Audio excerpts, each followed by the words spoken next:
Jesus, it's packed. Yeah, go down the back there, so. Welcome to the Shnug with Richie and Lavin.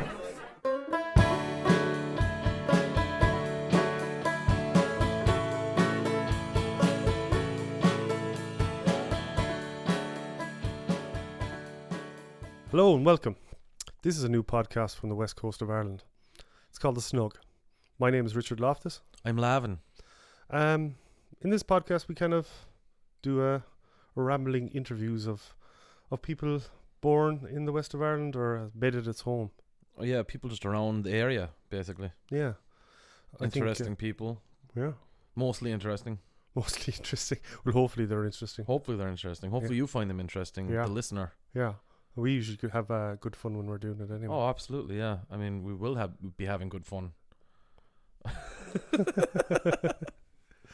I suppose we've been trying to get this off the ground for a while. COVID did not help. No. And this is our first time doing podcasting. Like, you've never done anything like this before, have you? No, not really. I was always kind of interested in... I went to film school when I was younger and stuff like that, so I was always kind of interested in, like, you know, recording stuff and media and stuff like that. But I suppose during COVID we had so much time to kind of just mess around with stuff. So yeah, I was messing around with a lot of shit. Yeah, it was. I was isolated at my parents' house in Ballinderry, and just was painting basically and writing, and it was great. Yeah, and I guess this is your baby from the lockdown. Yeah, I suppose we're hopefully way out of it now, and COVID is such a past thought that we don't really, even though people are still just springing up with it all the time. But I think you still have to wear masks on planes, don't you? Probably, yeah. But like, I was in the shop there last day and people still were covered up, like, you know. Yeah. And people are still coming down with it the whole time, but like, you know, it's not a massive social thing, like, you know. No, not at all. I think once RTE got the thing in the corner, they had stay at home in the corner. Did you ever watch RTE? Yeah. In the top right corner had stay at home. And once that was gone, it's like, oh yeah. When they stopped doing the updates on the journal, I was like, oh yeah, we're free and clear now for a while anyway. People are just upset about other things in the world now. It's always going to be the case. Speaking of, how's your air fryer doing? You know, air fryers are class, and people, if you have one, you have to tell people about it. It's the new kitchen gadget of the past 2 years, I suppose, isn't it? Yeah, I air fry it. You know, I air fry everything. I don't have one. No. Jesus, you're a fancy house as well. I thought you'd have an air fryer. Yeah, you'd think air fryer in every room. Maybe that's what I should get my folks or my mother for Christmas. There you go. Do you know what? She's probably not gonna listen to this, so there's no secret there. It's great. Actually, you'll have to get her to listen, like, you know. Oh, fucking cats. Okay, there's cats. They're fine. Cats. They're fine. You'll be introduced to the cats as we go through these episodes because they spring up all the time. Always springing up. So we are actually recording this after we recorded a few episodes. Why not just let them know that? Yeah. So this intro, we've already interviewed a few people. Getting used to the whole interviewing thing, and I feel comfortable enough. Do you? Yeah, I think the thing that kind of stalled us initially was we were kind of dead set that we wanted people in the same room as us when we were interviewing them, because the podcast is called The Shnug. Yeah. And what do you do in a snug? You have conversations with people, one-on-one, one-on-two, whatever. But, you know, you're looking at each other. It's not over Zoom. It's not over whatever. You know, the people are in there in the room with you. Exactly, So you can have a proper conversation. Absolutely. So, just so we kind of flesh out who we are and why you should be tuning in every couple of weeks. You're an artist and musician. I'm an artist and musician, yes. Yeah. So, you toured for a long time in the States? Yeah, toured for, I think, about 7 years, maybe. Jeez, that's a long time. With Chamomile and Whiskey. So, based out of Charlottesville, Virginia. Great people. Love them to death. And I try to make it over. I've been living back home here now for, Jesus Christ, probably maybe 5 years now. Are you back that long? It's probably that long. But I try to make it over there every year, at least once a year, just to sort of play some more music with them, play banjo with them. Yeah. 5-string banjo, and write songs and sing a few tunes. But yeah, they're great. They just were in that television show with what's his name? Is the opioid epidemic TV show? What's that called? I don't know. You haven't heard about this one? No. I should know exactly what this is called. Shit. It's got Michael Keaton in it. Oh, it's the cat. Okay. Dope Sick. That's what it's called. So they were in the first episode of Dope Sick. Oh, okay. The band. Just like in... Oh, yeah. So I was actually in the States when we watched the first episode coming out. So I had a big swelling of pride for them. It was great. Nice. But yeah, they seem to be doing well. They're going all over the country. I'm not playing much music these days. I'm writing a lot of songs. I'm trying to start like a project here, but like I can't organize anything. Do you know what I mean? I can't organize fucking to quote Father Ted, a nun shoot in a nunnery. You know. You're getting there though. You know. Yeah, hopefully. So like, to bring it back maybe to the start, like, you know, when you say you've been home for a while, you've been away for a while. You were born in the States and then you moved over to Ireland, yeah? Yeah, born in the States. My 2 younger sisters were born in the States also. And we moved here when I was about 7. I was 7 years old. And then I was here till I was 18. So all my rearing was here. All my schooling was here. Yeah. And culturally, I'd be very west of Ireland. Having 2 American parents and living in the States for just under half my life, because I was living there for 7 years then, from 18 till whatever age. Till I'm 33 now, so I moved back here maybe a year or 2 before I was 30. So I definitely have a mid-Atlantic accent. Yeah, but not like an old-timey mid-Atlantic accent, or like a Frasier mid-Atlantic accent. You know, like a Frasier. Well, you know that whole thing. Sort of back in the day, they had that. Hello, operator. They had that kind of kind of mid-Atlantic accent. It was always, I think it was a theater thing. Yeah. To appeal to both sides of the English speaking Atlantic. So but I would say that my accent is definitely falls in the middle of an Irish and an American accent. Sometimes it gets very fucking Irish and sometimes it gets very American, like, you know. So you're more of a twang when you're around your folks for a while? It depends. I think when I'm talking seriously it turns more American. Oh, really? Yeah. And when I'm just having the crack, it turns a little more Irish, like, do you know? Yeah. And I mean, as listeners should tell by now, from the west coast of Ireland, your accent is Mayo. Do you think I have a Mayo accent? Yeah. Really? Oh, 100%. Oh, yeah. Yeah. I mean, you can't hear it? Not really. Oh, it's blaringly Mayo. It depends what part of Mayo, I suppose. It sounds like a Castlebar accent to me.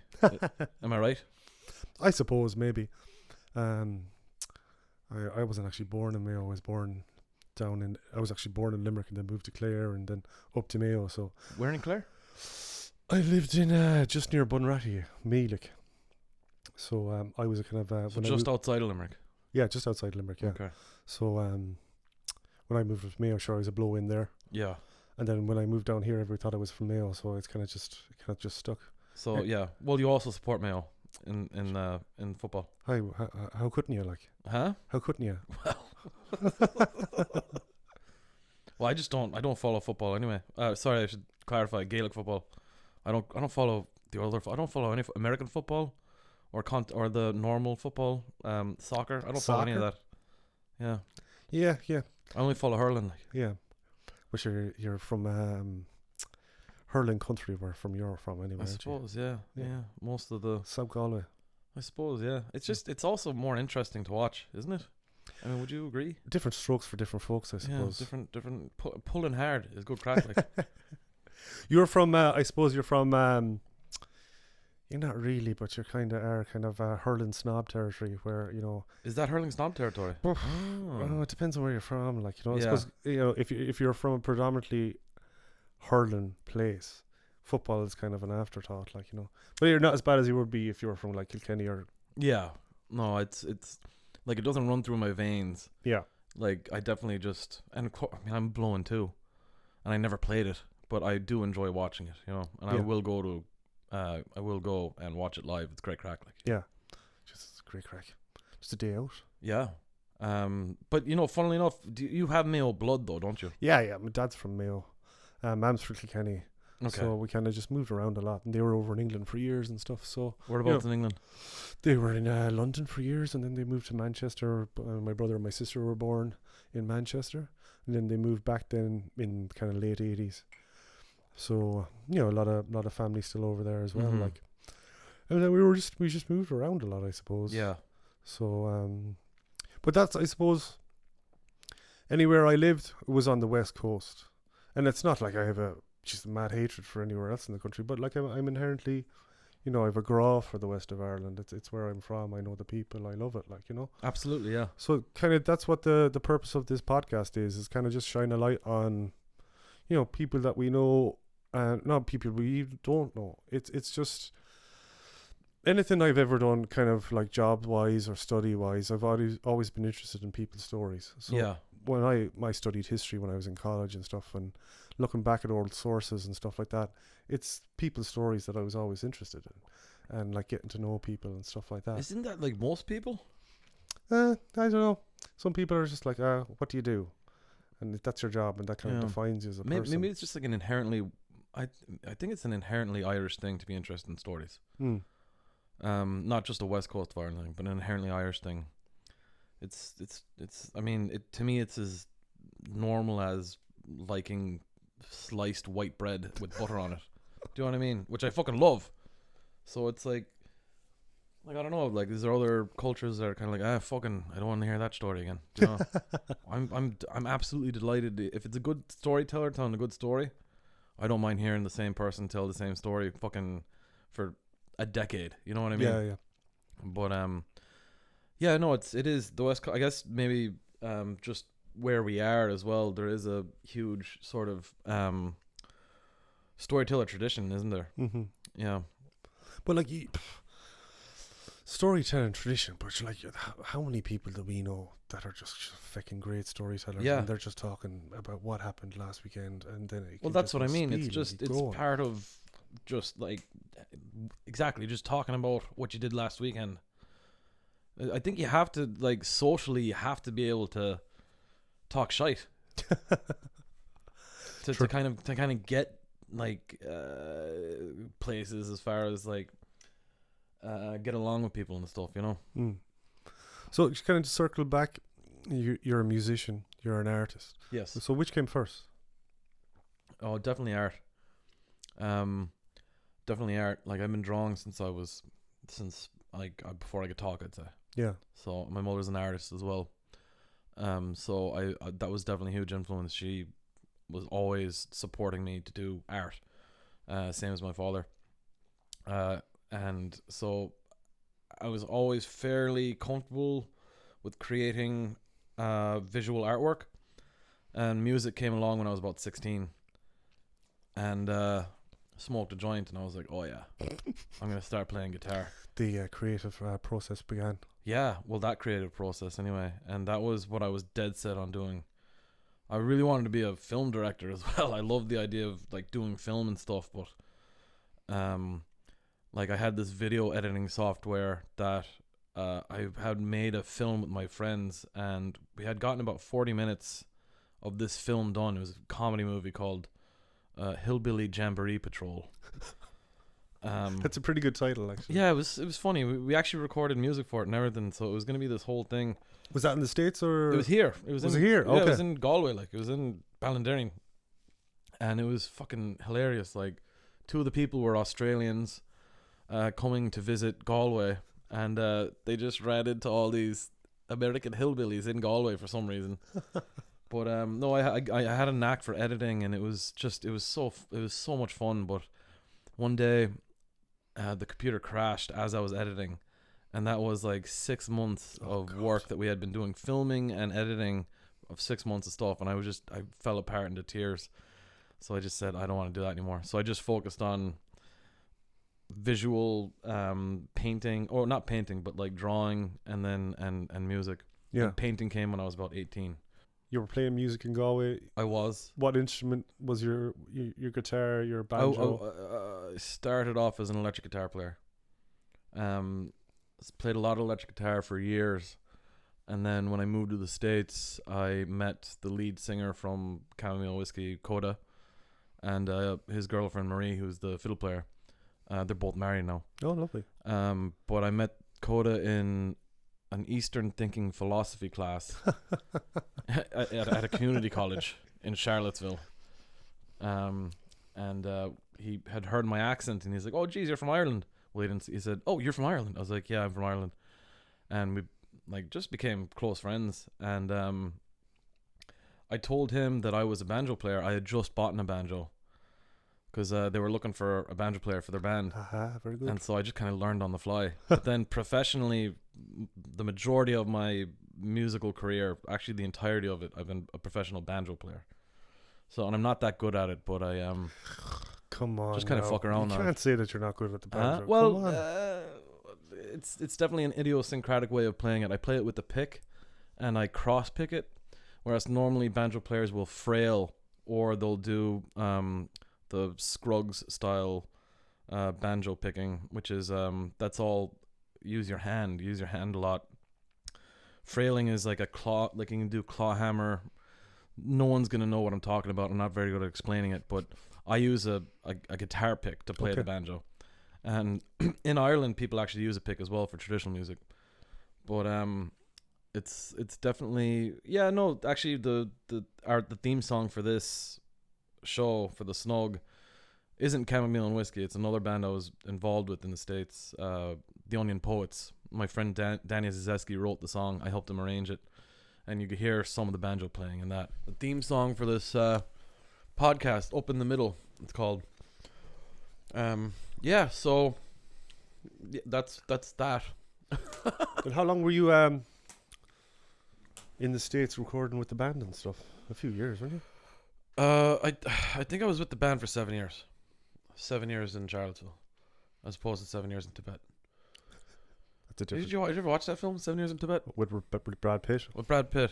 I've seen it, a long time ago. Yeah, I don't remember if it's any good or not. I think it's kind of one of these, like not great kind of movies, but like decent. I'm pretty sure Brad Pitt's not allowed in Nepal now because of that film. Well, he's probably not allowed in Tibet. Oh yeah. I'm sure he's more than welcome in Nepal. Yeah. That's a different country. Yeah. Different shark. Different film, different shark. So I was there for 7 years. I think we were full-time touring for probably like all over the place, all over the States for probably, I'd say a good 3 years maybe. Wow. I'd say visited every state bar the 2 Dakotas, Alaska. I think we didn't go to Wyoming. Definitely didn't go to Hawaii. Hawaii. But Oh, and the cat wants to go out again. Shock horror. okay, go on. Jesus Christ, you cunt. But we've played in pretty much every state in the States, you know. Well, apart from maybe 5 or 6 states. Yeah. So it was great crack. But tough on the road, I'm sure. I was completely well able to do it. Yeah. I was built for it. You don't really know until you're out there. But I didn't really have hangovers at the time. I didn't have any anxiety issues, or at least any blatant full ones. of vinegar. Sorry? You were young and full of vinegar back then. Full of vinegar. And piss. And it was fucking. I loved it. You know, we just go out for a month, maybe a month and a couple days, and come back and recuperate, and then go out again for another week. Or I think the longest we were ever gone was a month and a half. But we were always going everywhere. It was fucking. I loved it. How many miles? You told me how many miles you did before. But we at one point we looked, and on the van that we had. Now this isn't even the amount of touring we did, but like at one point we had gone around the circumference of the Earth twice. Jesus Christ. Yeah. So I was I don't know if that's that crazy, but that's how many miles we put on the van. But we did more than that as well. Like I'd say we did another year plus driving around. So we probably went around the Earth 3 times, the circumference of the Earth. So that's probably how many miles we put on the van. Yeah. So you recorded a couple albums with them as well? Yeah, we recorded a few albums. We recorded one. Our first one was an EP called, which is 5 songs, called The Barn Sessions. Then we recorded a full-length album, Wandering Boots, and a few years after that, we recorded Sweet Afton. And they have since done another album called Red Clay Heart. So, and I actually did the album artwork for that one. Okay. So, yeah, no, it's all going good over there. Yeah. They're all available on Spotify. On Spotify. Chamomile and Whiskey on Spotify. Give them a listen. Check them out. So when you came back from the States, that's when you kind of started focusing more on your art? When I came back from the States? Yeah. I suppose that's when I started... kind of more making that the official thing, making that like the main focus. I always did both, but yeah, that's when I started really going. When I moved here, I was like, okay, I need to creatively let out, like, I need to always be working on something. So the art just seemed like the most logical way to go. So started painting full time here. I think within a year I got the poster for the Crinium Lamad festival. That might have been a year and a half of moving back here. It's a festival in Kinvara of the arrival of the Galway hooker boats. Oh, right. So I always wanted to do a poster for them. Galway arts posters, like arts festival posters, Kinvara Crinium Lamad posters, Kinvara Cuckoo Flat posters are huge influences on my own work. And so a great example of someone who does that work is Joe Bosk. He's an amazing artist. He's one of the biggest influences on me. Him and H.R. Giger are huge influences. And San Francisco poster art from the 60s would be what kind of sort of drives me and my art. Where I've had people say that my stuff looks like Egon Schiele's work. I don't know if you've seen his stuff. I'm not familiar. I think he was a student of Klimt. So Klimt would have been... Everyone knows that guy. Yeah. The gold fucking Art Nouveau Kiss. The Kiss, stuff. Yeah. Which is amazing. I love Art Nouveau. And so you can see the influence. It's interesting because Art Nouveau influenced San Francisco poster art of the 1960s, which was a huge influence on me. But it's interesting because Egon Schiele wasn't really an Art Nouveau artist, but he learned from one of the head honchos of the Art Nouveau scene. So, but Gertrude Degenhardt as well, great artist from living around here. But it's funny that I'm a painter and most of the artists that I enjoy are not painters. You know what I mean? And the method that you use, you kind of use like it's only kind of 3 or 4 core colors that you use in a lot of your art. Yes. What was the idea behind that? So I started painting when I was 18. I took a class at that same community college where I met Coda. A lot happened there. Yeah. At Piedmont Community College. I took a painting class, art like painting 101 with, I think the instructor's name was John Hancock. Great guy. Looks like Jimmy Buffett. He's got the same kind of... That's where your love with Jimmy Buffett started. Yeah, well, no. Jimmy Buffett has been there for a while. I took a painting class with him. And I think one of the first classes, he said the old masters would use a brown paint and a blue paint and block everything in. Like, get all the values of everything. And then come in with the colors to put on top of that and do the painting that way. And so I was like, okay, cool. And so I started using this one particular brown paint called Burnt Sienna, and then another blue paint called French Ultramarine. And that's just what I had at the time. Yeah. And I did a painting and I was like, oh, this looks good just with those 2 colors. I don't need to put more colors on there. And that's what I did for 10 years. And it served you well, I think. Yeah, I think so. Yeah. I'm starting to put more colors into it. But it was like my style, the way it looks, what I use, it was all a happy accident, I wasn't setting out to have a particular look to the art. It just happened, you know. And what would be a lot of the stuff that you depict in? Early on and starting out, it was always pub scenes. I'd always paint just old fellas with paddy caps drinking pints of Guinness and getting in each other's way, you know. And that developed into doing like session, like trad sessions, and also kind of playing with traditional Irish sort of iconography, playing slightly with Catholic iconography. There's a lot of, you know, Father Ted hugely influences me in everything I do in life. But then when I kind of, after a while, I wanted to get out of the pub. Yeah. And do more outdoor scenes, or even just sort of like characters on the street of Galway, like Pat Coyne, for instance. Yeah. Who has passed. And Radio John, just characters from Galway. I think you've one particular painting of Pat Coyne, which is my favorite piece of yours. Oh yeah, and it's majestic and it's huge. It's a massive piece. Which one? I've painted him a few times. The one outside the quays, and you know it's kind of like the blue one. Yeah, the really really blue one. Yeah, and it kind of looks like he's a ghost. That one's called The Haunt. Okay, cool. That's great.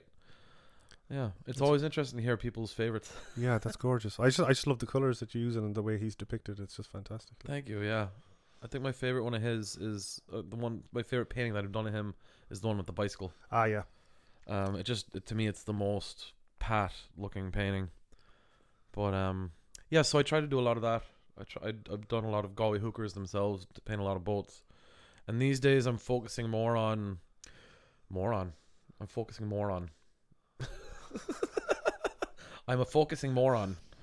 These days I'm focusing more on kind of, what do you call it, portraiture. So I like just painting people. I like single images of people, less kind of mad rambling in your face kind of stuff, and more sort of trying to get the character of the person, if that makes sense, because it's very difficult to do that.